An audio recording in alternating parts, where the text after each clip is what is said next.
আসসালামু আলাইকুম রহমতুল্লাহি ওয়া বারাকাতুহু। আমি ডাক্তার মীর শহীদুল ইসলাম। আমার চেম্বার তথা ঐতিহ্যবাহী শেখগার সিলেট থেকে আমি আপনাদের মাঝে সংযুক্ত হয়েছি। আর এখান থেকে সংযুক্ত হয়ে প্রতিনিয়তই গুরুত্বপূর্ণ ভিডিও আপলোড করে থাকি। এই মুহূর্তেও ব্যতিক্রম হবে না। অত্যন্ত গুরুত্বপূর্ণ একটি আপনাদের আননোন একটি ভিডিও আমি আপনাদেরকে শোনাবো। যে দর্শক শ্রোতা ভিডিওটা না টেনে পুরো ভিডিওটা দেখলে আপনি উপকৃত হবেন, আপনার বন্ধুবান্ধব এরাও উপকৃত হবে। আপনার বন্ধুবান্ধব উপকৃত হবে এ কারণে যে আপনি তাদের কাছে বিষয়টা পৌঁছাতে পারলেন। যে দর্শক শ্রোতা আলোচনা করব একটা জেনেটিক রোগ নিয়ে। হাজার হাজার বছর ধরে এই জেনেটিক রোগের প্রভাব সারা পৃথিবীতে ছড়িয়ে ছিটিয়ে আছে। এই মুহূর্তেও আতঙ্কের আর একটা নাম, আর একটা জেনেটিক রোগের নাম ভূমধ্যসাগরীয় জ্বর বা ব্রুসেলোসিস বা মাল্টা জ্বর। এই তিনটে নামে এটাকে ডাকা হয়, ব্রুসেলোসিস, মাল্টা জ্বর অথবা ভূমধ্যসাগরীয় জ্বর। এটাও কিন্তু চীন দেশে প্রথমত ধরা পড়ে, চীন দেশ থেকে সব জায়গাতে ছড়িয়ে ছিটিয়ে পড়ে।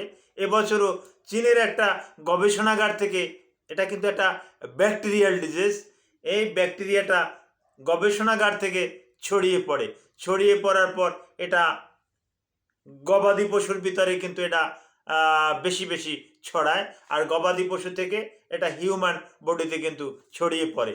হিউম্যান বডিতে বিশেষ করে ছড়িয়ে পড়ে অ্যানথ্রাক্স, ব্যাসিলাস অ্যানথ্রাসিস, তারপর আসে টিউবারকুলোসিস, যক্ষা। এই অ্যানথ্রাক্স এবং টিউবারকুলোসিসের পর তৃতীয় স্থান যে জেনেটিক রোগ সংক্রমণ প্রাধান্য পায় তার ভিতরে কিন্তু ব্রুসেলোসিস। এই ব্রুসেলোসিস বিশেষ করে ক্যাটেলের যখন হয় তখন ক্যাটেল কিন্তু বিশেষ করে সে ওই ইনফার্টিলিটিতে ভোগে। আবার অনেকে ওই অনেক ক্যাটেল আছে, গবাদি পশু আছে যে সে অ্যাবর্শন হয়ে যায়। তো এখান থেকে এটা মানুষের ভিতরে যখন ছড়িয়ে পড়ে, মানুষের যে সমস্ত লক্ষণ দেখা যায়, বিশেষ করে গোদ ফোলা মানে পা ফোলা, শরীরের জ্বর তো থাকবেই, ভূমধ্যসাগরীয় জ্বর। ভূমধ্যসাগরীয় জ্বর এটার নামকরণের সাথে দেখেন একটা মিল কিন্তু খুঁজে পাওয়া যায়।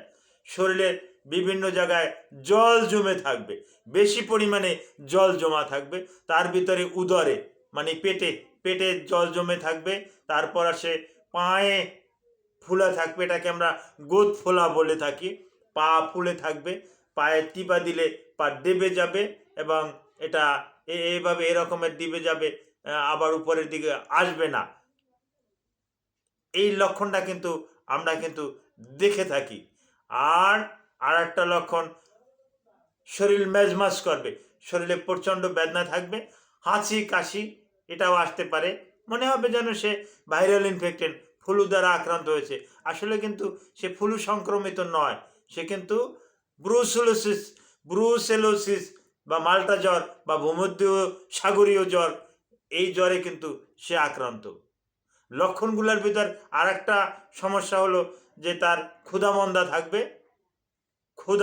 থাকবে এবং কারো ক্ষেত্রে ডায়রিয়া হতে পারে। সবার যে হবে তা না, কারো ক্ষেত্রে ডায়রিয়া হবে। এটা যেহেতু ব্যাকটেরিয়া জনিত একটা রোগ, এর ভালো চিকিৎসা আছে। যথাসময় ডক্টরের কাছে আসলে এর ভালো চিকিৎসা আছে। আর এই ব্রুসেলোসিস যাতে না হয়, এই ব্রুসেলোসিসের অলরেডি কিন্তু ভ্যাকসিন ইতিপূর্বে আবিষ্কার হয়েছে।